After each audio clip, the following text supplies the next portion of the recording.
धन्यवाद अध्यक्ष जी। मैं माननीय मंत्री जी को मेरे प्रश्नों के विस्तृत उत्तर देने के लिए धन्यवाद देता हूं। अध्यक्ष जी, इकोनॉमिक सर्वे 2024-25 में स्पष्ट कहा गया है कि अल्ट्रा प्रोसेस्ड फूड्स व चीनी की तेजी से बढ़ती कंजम्पशन भारत के नागरिकों की सेहत के लिए गंभीर खतरा है। देश में डायबिटीज, हाइपरटेंशन, कैंसर और कार्डियोवास्कुलर बीमारियां और बच्चों में भी फैटी लीवर तेजी से बढ़े हैं, जो गहरी चिंता का विषय है।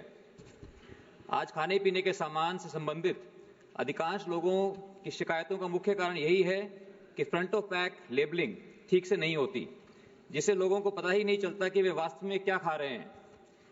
ना ही यह बताया जाता है कि खाने का सामान प्राकृतिक व जैविक खेती से उत्पन्न हुआ है या केमिकल फर्टिलाइजर्स के इस्तेमाल से।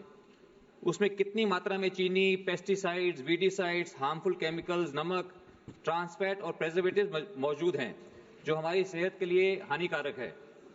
अध्यक्ष जी, भारतीय कंज्यूमर प्रोटेक्शन एक्ट 2019 के अनुसार उपभोक्ताओं को वस्तुओं और सेवाओं की क्वालिटी जानने का पूरा अधिकार है, लेकिन वास्तविकता में उपभोक्ताओं को स्पष्ट जानकारी नहीं मिल पाती और इसके कारण लोग अल्ट्रा प्रोसेस्ड फूड का सेवन करते हैं।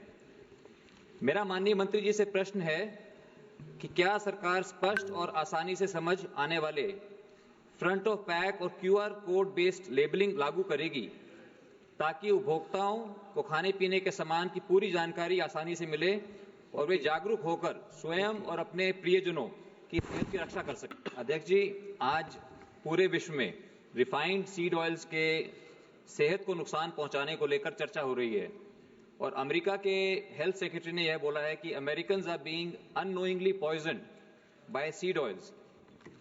अध्यक्ष जी, आज राष्ट्रपति भवन से लेकर संसद तक और हमारी सेनाओं, अर्धसैनिक बलों से लेकर हमारे स्कूलों के मिड डे मील तक, हमारे घरों में हम रिफाइंड सीड ऑयल्स का बढ़ चढ़कर इस्तेमाल कर रहे हैं। अध्यक्ष जी, आप जानते हैं कि सबसे बड़ा अभिशाप है अज्ञानता का। अगर वो अज्ञानता हमारे खान पान का हिस्सा है तो यह बहुत संवेदनशील है। इसलिए मेरा मंत्री जी से यह प्रश्न है कि इस प्रकार के रिफाइंड सीड ऑयल्स के बढ़ते इस्तेमाल और उससे होने वाले नुकसान पर क्या सरकार एक एक्सपर्ट्स की कमेटी का गठन करके इस मुद्दे पर व्हाइट पेपर लाएगी, जिससे उपभोक्ताओं को रिफाइंड सीड ऑयल से होने वाले नुकसान की वास्तविकता पता चले, क्योंकि यह हमारे देश के नागरिकों के कंज्यूमर राइट्स व सेहत से जुड़ा हुआ बहुत अहम मुद्दा है। धन्यवाद।